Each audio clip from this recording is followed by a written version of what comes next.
tinatakbuhan mo? Anong pangalan mo? Ako po si Pesisit Tubo Magallanes, Cavite, na nakatira ngayon sa Soldier Hills 4, Bacoor City. Ako po ay isang retired civilian employee of Philippine Navy. Bago po ako pumunta rito, ay pinag-isipan ko po ito ng matagal, simula po ng Lunes, at ngayon po ako nakapag-decide.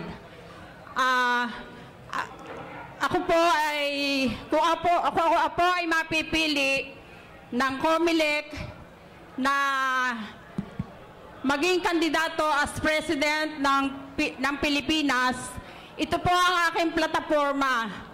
Una po, aayusin ko po ang pamimera ng ating gobyerno.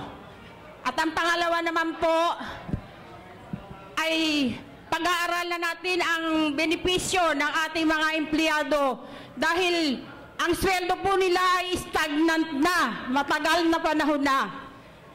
Kaya kung maayos natin ang pamimera, magkakaroon po ng magandang sweldo ang mga empleyado ng lahat ng ahensya ng gobyerno. At tatanggalin po natin ang contractualization dahil yan po ang nagiging ugat ng korupsyon. Kaya yan po ang aking mga priorities.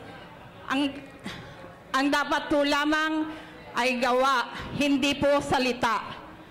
Hanggang dyan na po lamang. Salamat po.